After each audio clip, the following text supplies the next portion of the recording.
Just Hey, pause. we're on. Look at that. All right. Hi.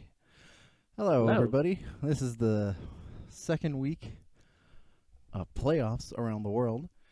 Some actually have just started this week, specifically Australia and Korea. This is World's Watch. Hello. I'm Sam. We've got Connor over here. You're muted. I am muted. Oh no. Oh, wait. I guess you just didn't make any sounds. Oh, I just waved hi. Oh, that's what Can happened. you hear me? Yes. It's a trick. For all of you who don't know, this is Vision Denial. We watch a lot of professional games amongst all of us. Our friend is still catching up and didn't have the time. Hopefully, maybe next week or the week after, Josh will be able to join us. But otherwise, this is our show where we get to talk about the trends and things that we're seeing and maybe liking or not liking as much across all of the 11 regions, unless Vietnam somehow can participate, then 12 regions that are going to be participating in Worlds and what's to come. So I'll pass the I'll start off the show with more like I've noticed a bizarre trend amongst emerging regions more than the top regions, but it's not immune to the legacy regions. And that's like double mages. All right. Right? And like and I think this is a fault of, and I think the biggest egregious time I saw it was during a playoff series in the LCO, where a team would run Xerath and a mage in the mid lane, I think like Rise, against what would be like a Syndra and Ziggs.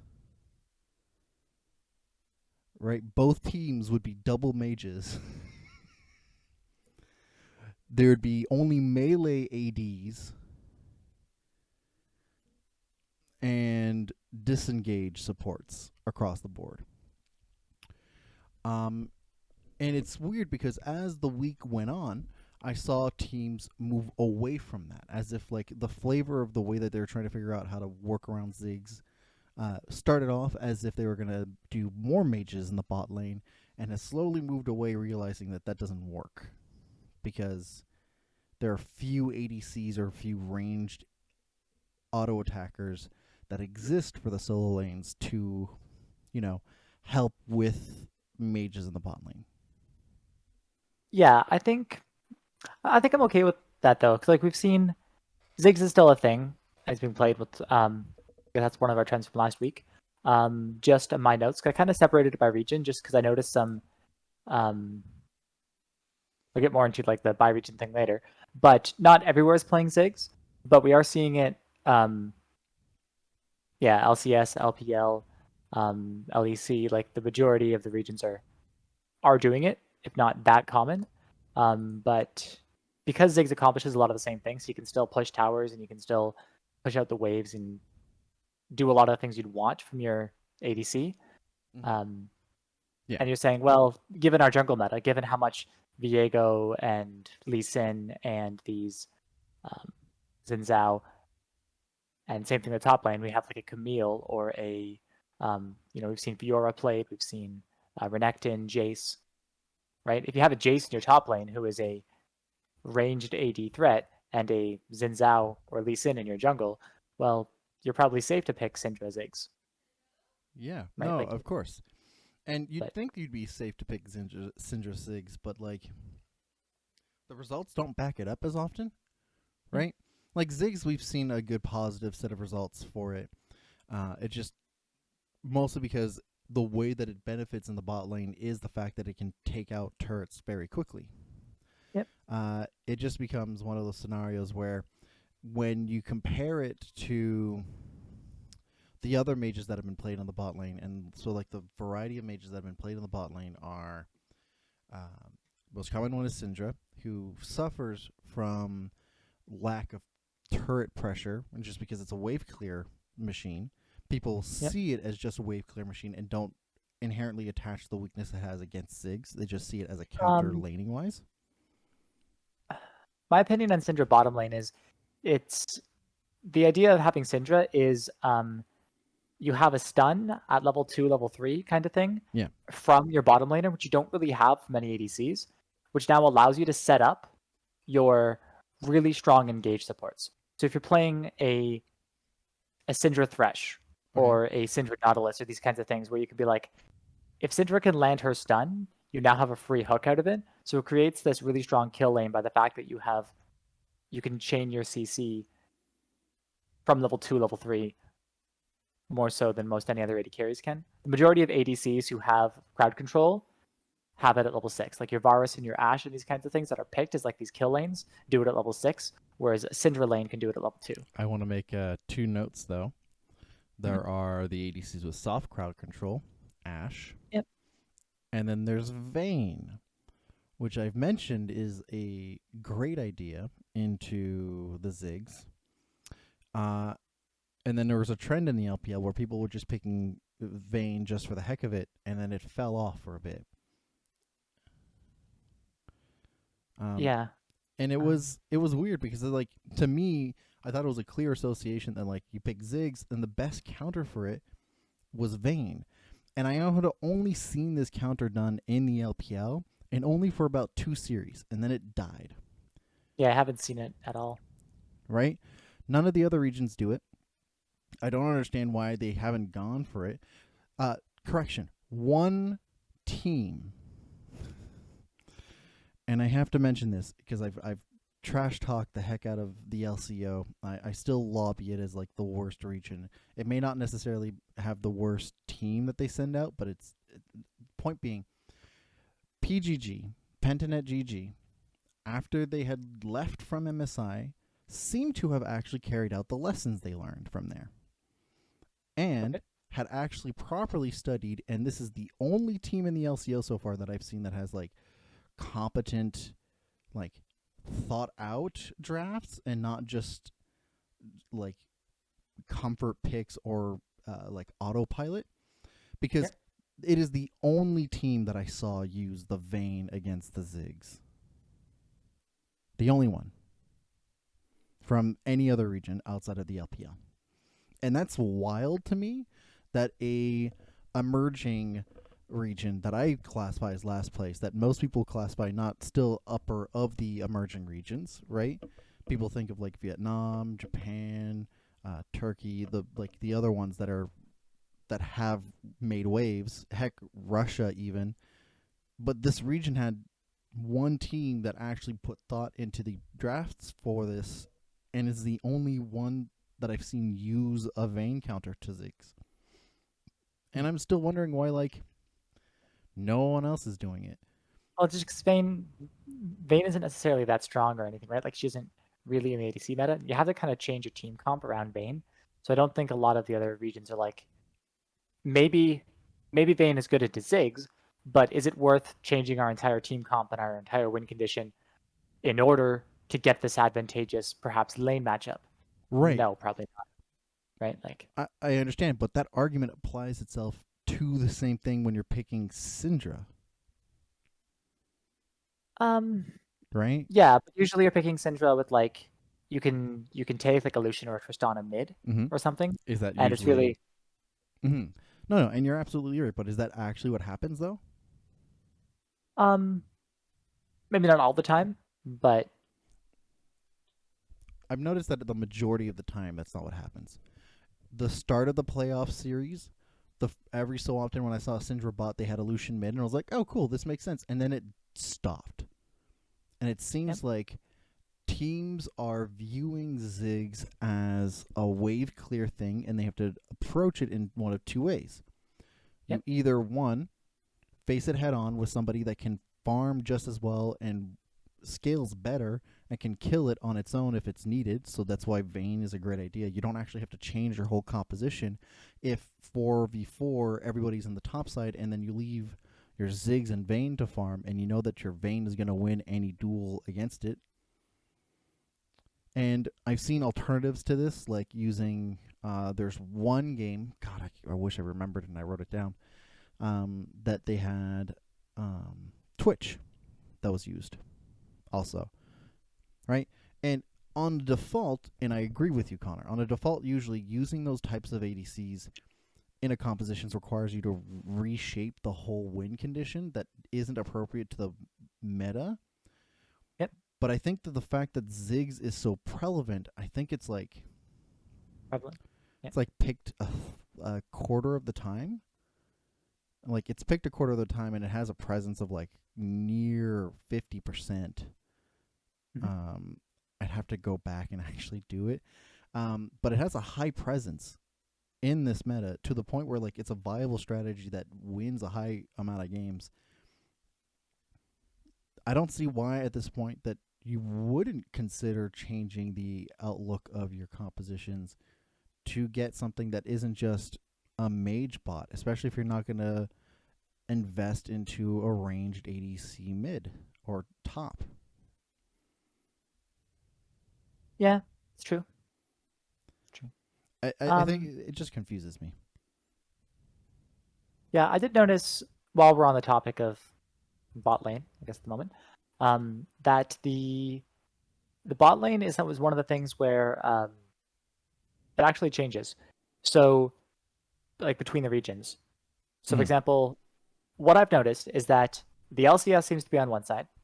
Yeah. Just saying, like they're doing this, and the LPL is doing, or China is doing, totally different than the LCS, like entirely different metas.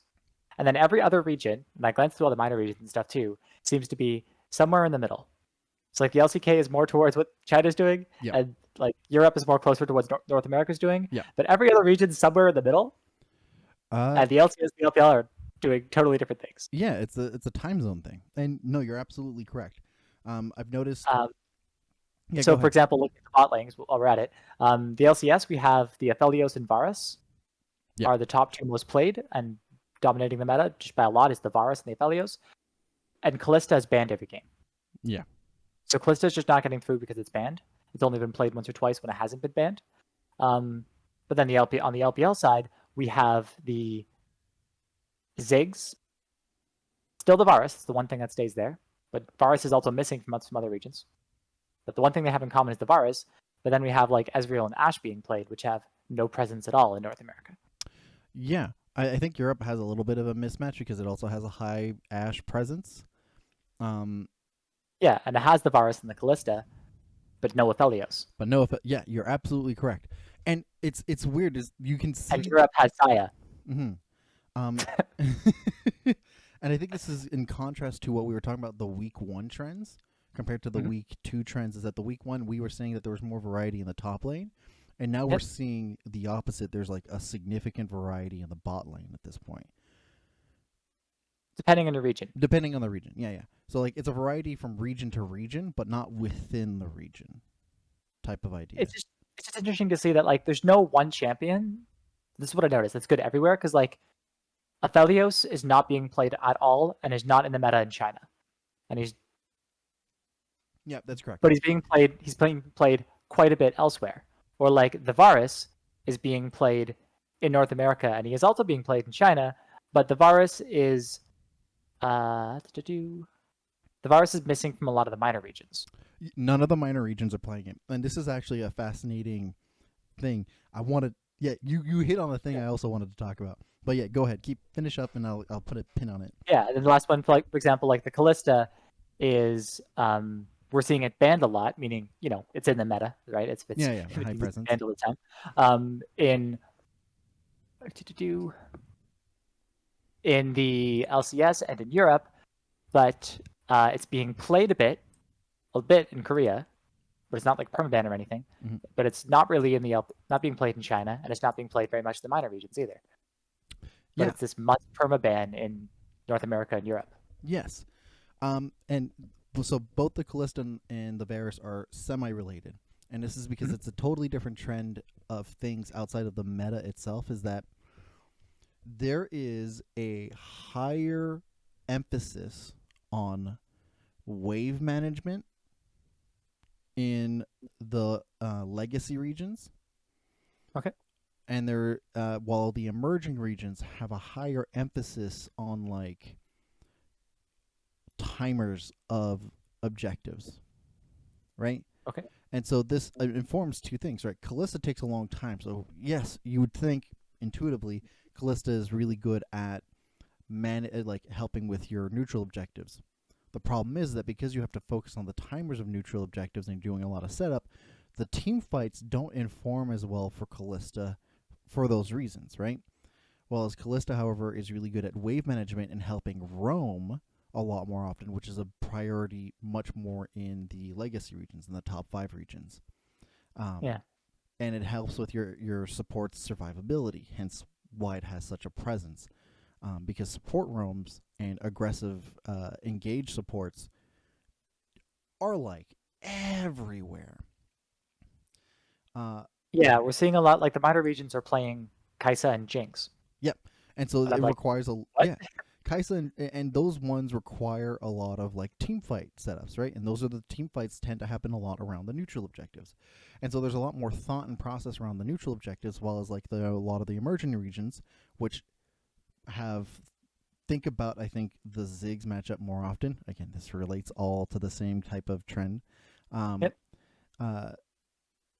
Focus a lot on how wave management and taking down turrets is important, right? If you have Varus, who's really good at not necessarily clearing waves, but is very good at helping out siege, right? Great. Yep. And the same thing with, like, if you have to do turret dives a lot, having a Kalista really helps with the resets for that. And both of them have to do with wave management and turret focus, because those are the major fighting points in the in the legacy regions. While as the emerging regions, a lot of their fights are around neutral objectives, more so. Like if you were to like heat map it.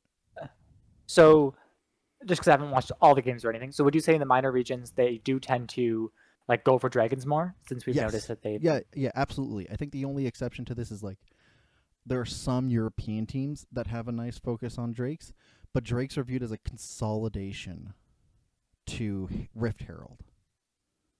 Right? The top teams in the emerging regions tend to be the ones that get more early drakes. While as the top teams in the legacy regions are the ones that have a higher focus on Herald. Because there is a view of, and this is more conjecture on my point, there's like a philosophy, I think, that is viewed in the legacy regions that the more space that you have gained around like the turrets and taking out of the turrets gives you more opportunities to get the neutral objectives that do help you with some of the win conditions, that like trying to invest into it too early doesn't help you as much, because you still have to go through those turrets to begin with.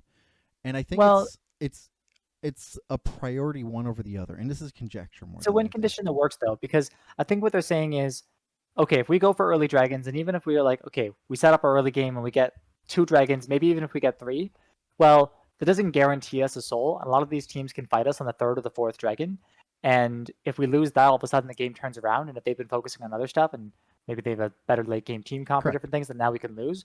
Whereas if we're doing these play styles where like we can take a tower at like 10 minutes, take a tower at 12 minutes, getting a herald, getting our pushes, and now if we've taken the full 5 plates and like maybe get that as like solo gold onto our 80 carry or something, and it's now like, okay, we'll have this, 1,500 to 2K gold lead on a single person by forcing a tower to die before the plates are even gone. Now we can switch to a different lane and get, if we can do this by 12 minutes, we can now swap lanes and get 2 or 3 plates in another lane. And now we can get this huge gold lead, and a 2K gold lead on one person is always going to be basically a win condition right there. Yeah, exactly. At this stage in the game, right? Get this massive lead on one person and we can win. So they're saying like, okay, it's a more stable win condition versus the trying to get an early dragon soul. Yeah, or even trying to, yeah, because a lot of the times what are the regions that, so Turkey, I don't know what happened to Turkey. Turkey's a wild card now. Um, the regions that are the most volatile at this point, that are part of the emerging regions, are Turkey, Russia, so the TCL, the LCL, and the LCO. Those are the three. Australia. Yep. Ooh, who they have a lot more variety in their picks. They're a little bit more experimental, but they also tend to have a very core identity of it has to work in a 5v5. Okay. And 5v5s don't work necessarily for tower diving, right? A lot of single target compositions you'll be seen in a lot of the like legacy regions, because they help with the aforementioned, like you mentioned, the safer win conditions of getting the turrets early, and it helps you like gain more resources faster. That is a lot safer than just powered like trying to get the drakes. And it shows also into their drafts and the fact that like they don't pick some of the like more obvious answers to what would be the power picks. Like you don't see the Ashe very often. You see like the Jinx and the Kai'Sa, like you mentioned. And I think this is going to be a worrying trend for some of the emerging regions. Like every so often, I go, oh, some of the emerging regions at this point have done a nice set of improvements that like I have some confidence that they're not going to absolutely bomb. Mm-hmm. I'm not so certain this year. I think there's actually a widening gap in skill across all of the regions. And I don't think it's as clear. I don't think it's as obvious as people are going to expect it. Like a lot of people expect, oh yeah, you know, you like Europe and China and Korea are going to be like the top 3, and then you got North America and PCS are going to trail behind. I don't think it's very obvious how wide of a gap right now there is in the approach to the game. Yeah, it's quite different. Just to finish our trends from last week, I know we had said we were talking about how the jungle pool was just this Viego, Xin Zhao, then Lee Sin kind of got added in as like this top 3 that we're seeing pretty much everywhere. What I've noticed is, so I'd still say those are top 3, especially in North America. We've been seeing those top 3 just be the focus of the bans for a lot of the teams. Yeah, meaning exactly. we do have a variety of jungle picks, but it's not because the top 3 are any weaker. It's just because they're trying to ban out like the S tier jungle picks, which is kind of forcing that variety. Yeah. Just glancing through here, and that's the same. Yeah, it's the same meta in Europe. China's not that different. Don't forget Diana. That's when you need the AP. Yeah, that's exactly. Good. But yeah, we are seeing those as definitely the top 3 most everywhere. That's been pretty stable, actually, at least through all the major regions, kind of thing. Yeah. The difference tends to be other lanes. Jungle seems to be a more set meta worldwide, from what I've seen. Yeah, no, I don't see anything changing from it, and I think that stems from a major issue in terms of like what the jungle is supposed to like give, right? If we've noticed that like every region across the board, all 11 regions that have been playing have those as the top picks across the board for jungle. You'll have occasionally somebody picks Karthus all of a sudden, and we're going, woo! Or they pick Mundo in the jungle. But those are like exceptions more than the rule. And it's not So like... that's probably like, after 5 bans. Yeah, exactly. Or sometimes they're just trying to cheese after like a game 4 or something. Yeah. I think this is a major... I don't want to call it an issue, but I think this is a symptom of the approach to the game. Right? Okay. For this particular meta, because this meta has like a very wave management focused meta, which is cool. To me, I think this is fantastic. The last time we had something like this was a split push, was the lane swap meta, and everybody hated that. Nobody's hating this one. This is great. But because of it, a lot of it requires junglers who are able to either They have to be flexible in both situations. They either have to be able to do team fights and soak up a lot, and they have to like enable their laners, or they have to carry. How many junglers do you know that can do both of those things and switch on the fly? Yeah, that's true.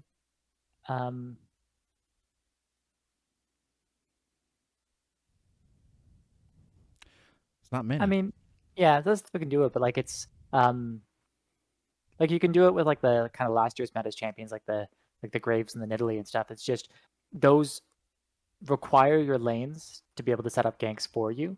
So it kind of Yep. forces the like Nidalee is good because of the Renekton guaranteed like on hits. Like you need like almost like an on hit stun And from your Nidalee's lanes one to that you make them work. see. Nidalee's one that you see currently.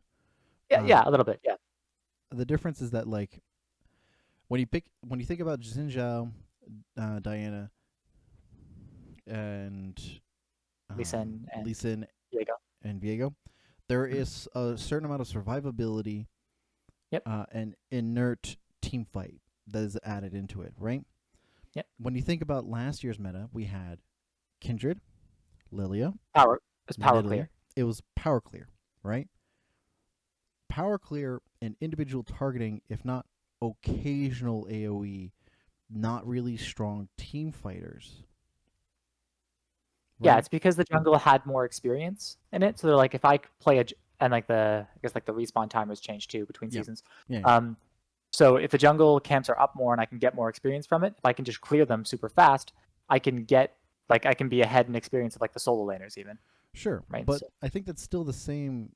The same thing would still apply even if the timers have changed or the XP has changed. Anybody can argue with me with that. I don't care. The point of it is that like what is the response to it when junglers don't have extra time to spare between camps, right? So they have to be more efficient with other things they do. You can power clear and do all the same stuff, and those same champions would still be good, but you wouldn't come into the same problem of like what happens when you have laners that have a lot of focus in terms of like lane manipulation, wave management, turret focus abilities, right? All of the solo laners and the ADCs across the board focus primarily on being good at wave management first and turret clearing first and team fight second, which means that the team fight oriented roles fall onto the support and jungler, right? yeah, I'd say that. And so because of that, those tend to lean into those roles, and the best team fight junglers are the ones that have high survivability, can carry or enable other laners, right? On top of being able to clear things at a relatively fast enough pace, right? That's why you still see occasionally in Italy, occasionally, because like, and mostly in the emerging regions, because it still helps enable the laners that are wave focused. It is not as good at team fighting, unfortunately, and so you don't see it as much. And that's why every so often you also still see the Kindred, because the Kindred still offers a team fight element to it. But you'll see more often than not the Jiizuke, the Viego, the Diana, and the Lee Sin, as well as like, I think a good one is Mundo that is not being taken advantage of enough, but I think it's because it's clearing camps is too slow.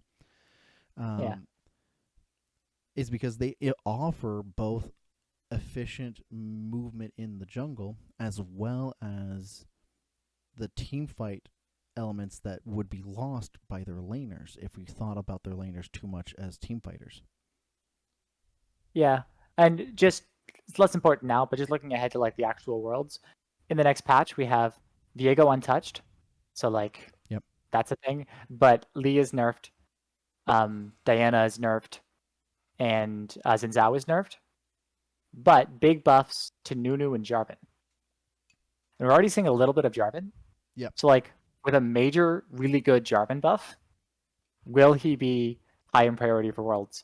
Yes. That's just looking ahead. 100%. 100%. Given the way the meta is currently motivating, if things go exactly how I think they are going, based off of priorities, if other team fighters are weaker, if you take Jarvan, who does both enable laners and also can still team fight, that's great. I don't think Nunu will do as well because Nunu, unfortunately, I don't want to say it requires higher skill, but it requires more setup across the team.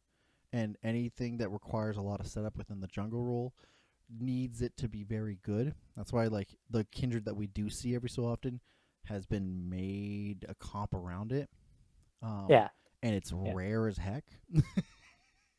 I think it's lost all of the games that it's played so far. I'd have to double check that. But that still begs the point of like, Nunu is not going to be like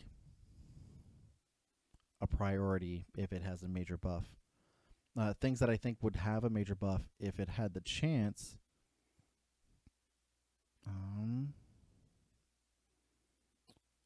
I think if things were changed in terms of like how turrets are approached, and a lot of the laners that have like a lot of wave priority, so like if there was like an item specifically that like reduced in priority, so like Luden's Echo was nerfed a little bit, or Shield Bow was nerfed a little bit, I think we'd see a higher priority on assassin type junglers.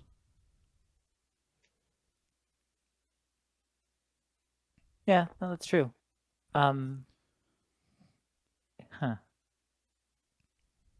Because I'm just looking ahead because just while we were mentioning about Worlds, and the 11.17, which I think is the Worlds patch. They mention it in the patch notes if it's a world patch.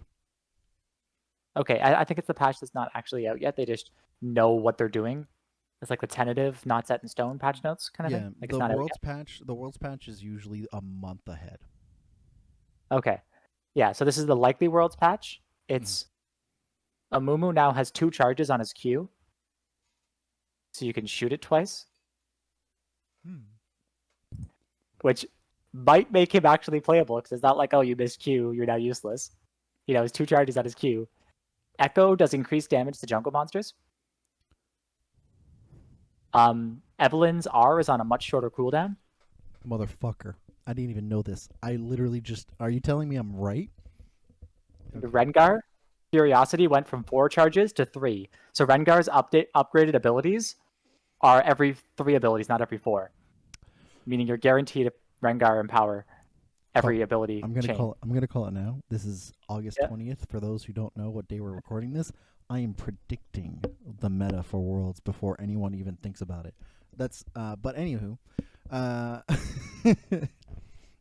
think if those are the things that are going to be put through, I would definitely expect a higher. I would expect tank items to be buffed then. With like Rengar and Evelyn stronger? If Rengar and Evelyn are stronger, and they're nerfing Shield Bow and and like Luden's Echo, they probably are going to either buff a bunch of tanks or their items. And this is just that's just me thinking about like the design philosophy. But the patch isn't out yet, so we'll we'll see what happens. Yeah, there's no yeah, the only like tank changes are like nerfs to Tom Kench and stuff. Huh. Tom Kench, I don't think is actually a problem. He is not all that common in the meta. Okay, and there is a Viego nerf. Oh, there is a Viego nerf. Oh. Yeah, his healing is down, and the camo radius on his ult. All right. So but anyway. Outside of predictions, a thing I wanted to note, because I talked about it last week, how Worlds playoff series for all the regions usually is played on one patch. Yep. And that's 11.15. LCK is the exception. LCK is playing on 11.16. Oh, they are? Yes. And so looking at their trends. Oh. Right?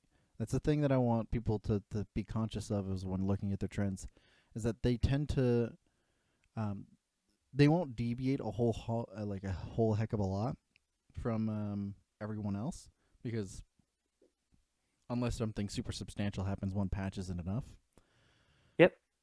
Which is why I don't think 11.17 is the world's patch. It's probably going to be either 11.18 or 11.19. It's usually 3 or 4 patches ahead because of how long playoffs is, plus there's a gap in between. Correct. Okay. Yeah.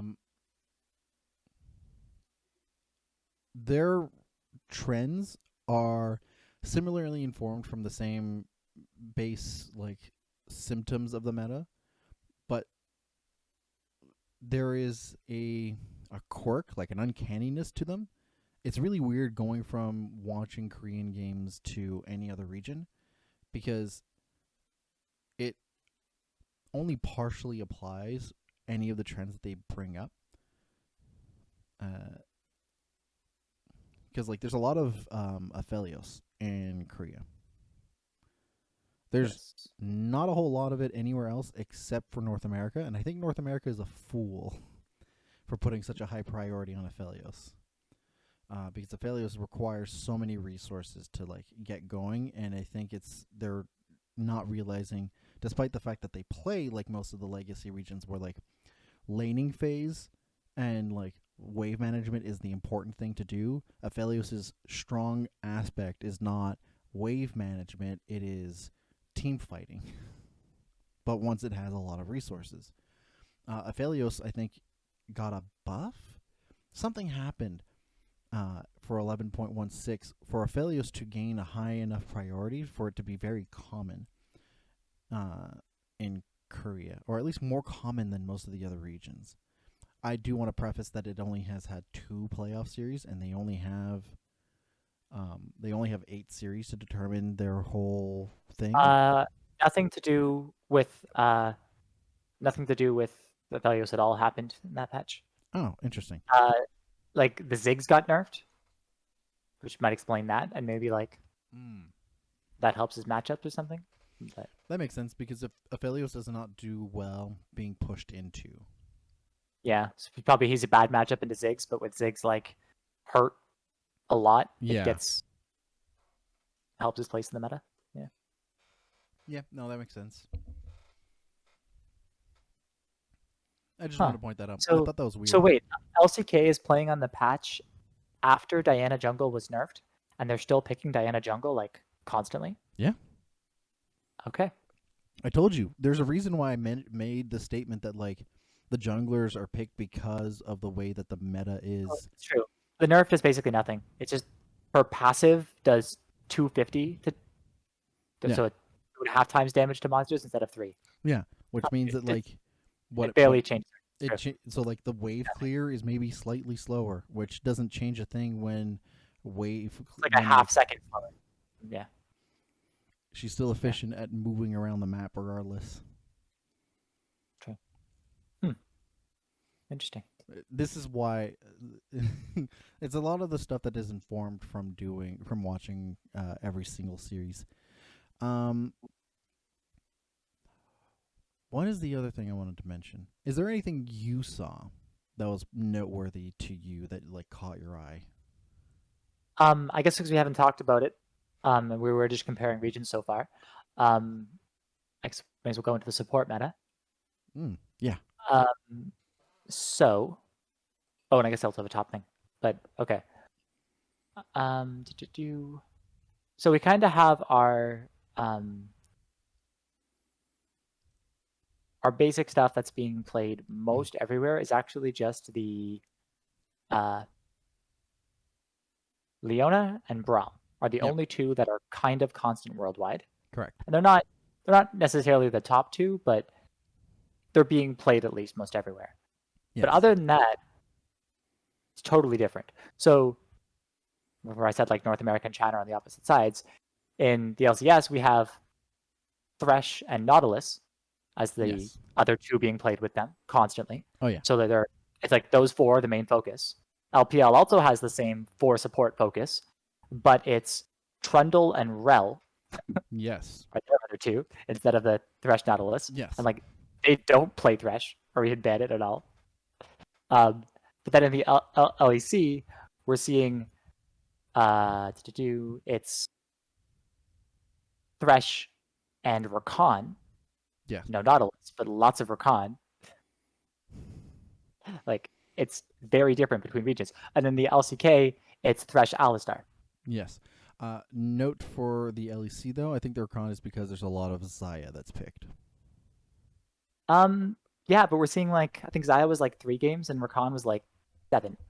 So, That's still a high enough trend. If people are playing a lot of Xayah Rakan in their scrims yeah, and bringing it in, that means that they have a lot of practice involved with using Rakan. yeah, it's true.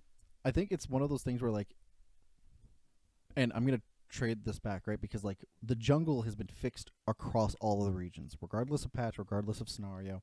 There's some hiccups here and there for like some regions. I want to spice it up every so often, but like we established that the junglers are picked because they have to establish some form of team fight within them, and the junglers help with that. Yeah. You usually need 2 champions that help with your team fight identity, and the support is the only one that's left. And so, for like examples of the Leona and Braum, Braum creates a lot of zoning and re-engage and disengage, whilst Leona is very much engage and tempo control, right? And so that really helps with informing. You have then, if you really want to use the the like the range of like the LPL to the LCS and then everything in between, I like to think of the LPL is the Braum to the LCS is the Leona. Okay. Right? And so you can usually see that whatever the other 2 to 3 other supports that are the like trend informs the way that they approach team fights. Right? The LCS, you see a lot of go, go, go, go, go. Same with the Sports. yeah, they have a lot of aggressive supports. The LEC tends to have like a little bit of both. Like they're the more the LEC is the most indecisive and yet hyperactive region right now. So you see a lot of them using like repositioning trundle pillars, while as like in the LPL, the trundle and the rel are re-engage tools and rezoning tools more than anything else, because like if Yeah. you're going to be engaged onto, you're being engaged onto by the junglers and then followed up by the supports. Every so often the supports will do that, but you'll see a higher trend of Or the like top laner. Yeah. you'll see a higher trend of like the for the teams that have more Braum like supports that are in the higher echelon of what they pick, a lot more re-engages and a lot more thought process about setup, because they are already focusing so much in lane manipulation that like the neutral objectives have to take more time for setup. And any other region that has like more aggressive supports, like the Threshes, the Nautiluses, and all the rest of the stuff, are I want to say they're playing on autopilot. Actually, another thing we kind of mentioned last week, though, I think LCK also has a much lower priority on Sylas. So therefore, Alistar is fine to pick because they're like, well, even if they pick Sylas into us, they're like, Sylas isn't good. Whereas I think it's entirely possible that the, the North America and the Europe and the other regions where Sylas has played a bit more, they're like, hey, we can't just lock in Alistar because we don't want to give them the, unkillable Sylas kind of thing. Yeah, exactly. So It really helps to see that, like, to me, the 2 roles that are the least flexible are the jungle and support role, and they're literally the most pivotal one. There's like a region, I think it's North America, they're like, oh yeah, the meta right now is mid jungle support 3v3s, and I'm like, oh, sure, not really. Think that way, I guess. yeah. Whereas the LEC is Europe actually is changing their like we do get the common stuff, but like with the Rakan, we're also seeing they're the only ones playing stuff like Lulu, Galio, Seraphine, Gragas Yep. support, Morgana support. Like they have played all this. Yep. Which isn't really seen much elsewhere. And Galio's also played in LCK, if I remember correctly. Yeah. Right. Sure. And because they're the least flexible roles, it because our notice of the beforehand was that the bottom part of the map was the least flexible versus the top side of the map, which was like top laners had like a huge amount of flexibility, and I'm seeing a little less of it because people are starting to lean into their comforts as more playoffs move along further into it.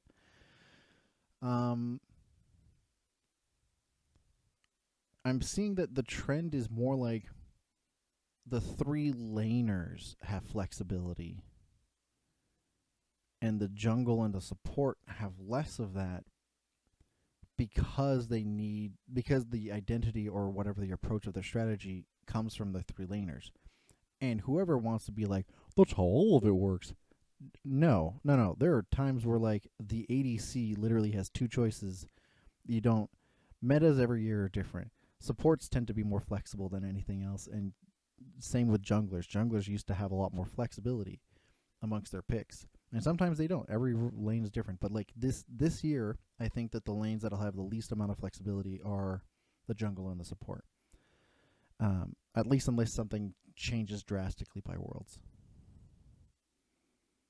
Yeah, so my last thing about like, North America and China being opposites, because it does it in top lane too, is because in China specifically, we are seeing let me just switch back to it to make sure I'm saying this right.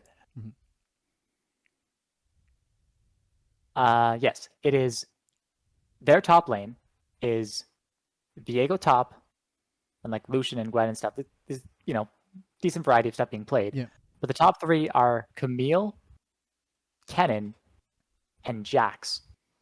Yes. North America has none of the Camille hasn't been played, the Jax hasn't been played, the Kennen hasn't been played. They're not playing Viego top. They're not playing the Gwen. They're not playing the Mundo. So like the stuff that's being played in China, the stuff that's played in North America, totally different. Yep. And then everywhere else is kind of in the middle. Like Europe is playing the Camille, but nowhere other than China is playing the Jax. But China's playing a lot of Jax. Yeah. Yeah. No. I think the Jax is the one that I'm weird that no one else has adopted. Like Jax offers a lot that the Camille offers, and nobody seems to be using it in any way, shape, or form. I remember listening into one of the European playoff series that like one of the casters mentions like, oh, the Gwen is not bad, and I hear I'm going like, the Gwen is picked like every other game in China.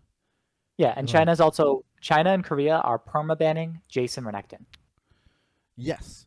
I think it's because like the Jason or Renekton pigeonhole those roles.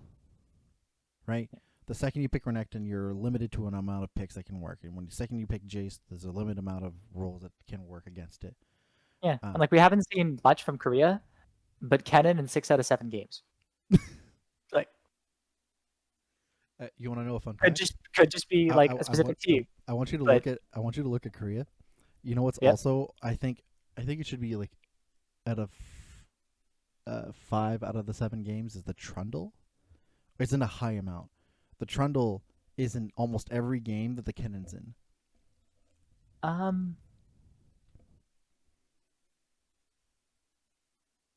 Only picked support once and banned once. It's played as a jungler in Korea. The jungle is showing Diana, Sejuani, Viego, Nidalee. Sorry. Wait a minute. What am I thinking about? Oh, no. Right. I think it's from other weeks. So Trundle in Korea is known as a hard counter to Kennen. But you don't do it in the lane. You do it any other role. You pick it jungle, you pick it support. The second you see Kennen, you pick Trundle. Because it straight up ruins the choke points for Kennen. Looking at it here, though, LCK is doing a thing that I'm not seeing elsewhere, which is because they have so much Kennen top lane, they're bringing an AP top laner, and they're bringing AP junglers too. They're playing a lot of Diana with Kennen, or Nidalee with Kennen, having this double AP, and they're playing AD mid laners. So they're playing the Renekton, the Jace, the Aurelia, the Sett, the Yasuo. Not any of them a ton, but like we're seeing a lot of these kind of varieties, less common AD mid laners being played with the AP jungle, AP top. Yep. So it is that double AP, like you said earlier. It's just top jungle instead of. And the double AP trend is rampant. I think the LCS is the only region that doesn't do the double AP. Yeah. And if it does, it barely does it. Unless you're Jiizuke playing AP Lucian. And then I want to strangle him. He did that? Yeah, he does a soft AP Lucian. Nobody notices it because they don't think about it, and it had 0 presence. What is he built? Or? He has he puts Aery as his rune. Yeah. He maxes out W. God, I don't remember what he built. I just remember being angry. I knew he did Aery and max W, but that's just because he can put it through the wave and hit you for like whatever 120 damage off just the base damage from it. Yeah. And then just trigger Aery on it. It's like he's not actually hitting you and getting minion aggro. He's just making the W like hit you at the edge to constantly get like that little bit of poke. And he's just slowly whittling you out of lane without ever getting minion aggro or anything. But here's the thing, right? Like when he's building, doesn't build into a typical AD Lucian when you see his build. If you ever take a look at his build, it seriously just like, I think I erased it from my mind because it was making me angry. But like he ridiculously weakens his team because he plays like a hybrid Lucian. And see this. It's Muramana, cooldown boots, Last Whisper. Muramana, Cerelia's Grudge, Black Cleaver. Muramana, Cerelia's Grudge, cooldown boots, Muramana, Cerelia's Grudge, Eclipse, cooldown boots. He's not even finishing a mythic. And nope, never. He seriously weakens his character. He weakens his champion. He goes mythic third. He goes Muramana, Cerelia's Grudge. The one game he did Black Cleaver instead of mythic. Just fucking understand. Jiizuke, you could have just so he's trying to trigger. He's just getting pure armor penetration and then just triggering like his just to stack his tier faster. Yeah. And then getting his slow on his W. Yeah. And well, it's playing around your ultimate is what it is. It's basically saying His Lucian ultimate now has a 30% slow, meaning it's going to hit more. So if I'm playing into anything that doesn't have a dash, that can't get away from it, it's like, okay, we're now 30% slowed constantly by the Lucian ultimate, meaning I can hit you with. Sure, that sounds great on paper until you realize that all of the solo laners have some form of dash. Either same with Eclipse. If I hit you with, well, no, you're playing into a lot of like Syndra, Orianna. Right, I forgot North America's just. Granted, from the way that it cool. Theory crafting aside, that sounds like a clever idea. That sounds like a great clever idea, Jiizuke. In practice, however, you lost. I think because of the way you were building your Lucian. When I saw their compositions that came with it, I thought that it was going to be a higher damage involvement, and it barely did anything. Just looking back to 1 month. He is 8 wins and 1 loss with that Lucian build. Really? What about in playoffs? 1-1. No, he lost way more often on Lucian than that. Showing only 2 games of Lucian. He's only got 2 games on Lucian? What am I remembering? Yeah, he did go Aery every single time. But back, so what they were doing in basically all of these games, I'm just glancing at the team comps, they're doing, often with Diana, seems to be the common thing, or Gragas once or twice, but it's usually with Diana, is the one thing I'm noticing. So I'm guessing the idea there is Diana goes in and kind of pulls people in, and then stopwatches, and they just shoot a Lucian ult over it. The fact that they were convinced he's winning. Sure, great, and now they've lost. So I don't know what to tell them. I think they got encouraged on doing bad strategies, but that's fine, right? When it's like people say bad analogies, like someone drunk driving, and they're like, "I'm alive, right? No one got hurt." I'm like, that's not the point. I want to leave it on a different note than the sour taste in my mouth that is Jiizuke's weird build, because this was a tangent that I did not care for. Yep. A couple of games or a couple of series that I want to promote. Yep. Let me just, for those who want to know what I recommend so far from the series that have played, and I've watched a frig ton. The series that I put in to recommend to watch were the Rogue versus Misfits, the one series that Rogue qualified for. The PSG versus JT in PCS. So just to show how dominant the 21 game win streak. PSG right now is undefeated in the PCS, and they're continuing to be undefeated. And I don't expect them to lose a single game going forward. It's just a series to watch just to see how freaking dominant they are. The World Elite versus WE versus BLG. WE or World Elite has been on a tear. They've only lost 2 out of their 11 playoff games so far, and they've gone through 3 playoff series. So that's 2 3-0s and a 3-2. And they were bottom seeded, virtually last place. And honestly, I think the TL versus TSM series was really good. Think so? Yeah, I thought so. But unlike every other series, the entirety of playoffs, Bard was a meta pick for that whole series. Bard was at every game. Bard is actually a meta thing in the LPL. I hate it too. Don't worry about it. I'm with you on it being bad, but I thought it was interesting. I think it's worth watching, because it had a lot of really measured aggression. Because I talked about last week how I thought North America and some of the other regions look like they're just wildly flailing their arms. And I think that Team Liquid and TSM are the 2 best teams of that region. And I stand by that. I think that TSM is going to win the last slot. I have yet to, again, this is the 20th of August. I have yet to watch the playoff series, so I might eat my words watching it later. But given the way that Team Liquid and TSM played in that series, I think those are the 2 strongest teams from that region.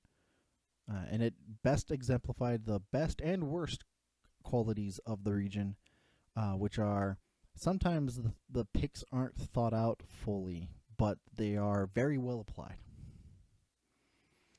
Yeah. Oh, right.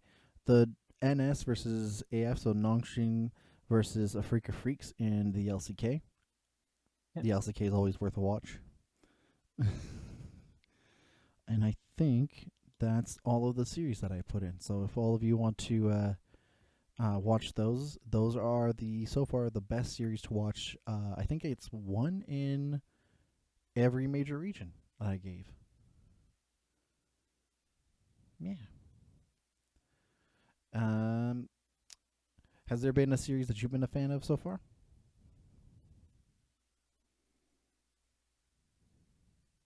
I haven't specifically been watching every single region, so it's I've been going through and getting all the stats and everything, but yeah, I don't know if I've really watched enough series to say this specifically was good. I did enjoy the I guess that's still last week.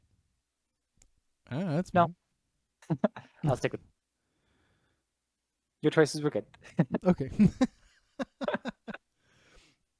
All right. I've got one last question then, because this happens usually near the end of playoffs, and we're halfway. We're about to hit. Tomorrow's going to have the most amount of playoff series, and that's usually the halfway point. Tomorrow will be literally the halfway point of the playoffs. Most of the regions are either going to be mostly done or about to close off at that point. So this is around the time that most regions try to find something that counteracts what their established meta is. They'll pull out something that's super wild. And sometimes it'll work and it'll stay the thing all the way to the end, or it flops. Given the consistency that we've seen across the board for jungle and support, what do you think is a pick that might happen in any of the roles that might dissuade or shift that?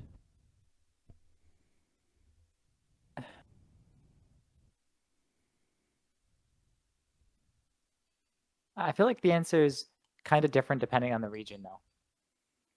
So like, it would be likely something because everyone has the same access to the same information we do, right? It's likely things from the other regions that people see, and then incorporate into their own games, right? So, for example, if one of the other regions sees the Jax and picks that up, for example, right? Like, Yeah. that's something we could see, or perhaps like a Nocturne, because like we've seen a couple of games of it, but it has like looked good when it's been played. So like, Yeah. hey, is Nocturne actually good for what it does? Being able to enable, like, we want the junglers starting fights, right? Yeah. We're seeing the junglers being that, okay, they have to engage, then the supports the follow up. So are we going to see like Nocturne a lot, maybe in the LCK and that kind of thing, and that being kind of shaking up that jungle pool a bit? That's an option. Are we going to see the Ashe and the Ezreal that are being played a fair bit elsewhere being incorporated into like the LCS, and where they're not being played as much, or they're where the Callista that's not being played in as much, and China and Korea coming in and having an impact there? Yeah. That kind of thing. I think, personally, and unfortunately, because we both groaned at it, I think that the other regions are going to seriously consider Bard. Okay. Which I think will drastically change the way that jungle is approached. Okay. Because Bard does the nifty little thing of denying Herald use. Right. Right? And so if Herald is no longer a strong contender for consistent things, for like consistent leads, you might want to go back to establishing back to Drake's. And that tends to change the way that you approach your compositions, including your jungle pool. But that's if I was to make a prediction of what shakes things up. From the 3 games, I've seen it for 3 games total across all of them. I've watched, there's been like 130 games. Yep. It doesn't look good, so I don't think it'll stick. But I think that if it does stick, that's what's more likely to shake things up. Well, how about that?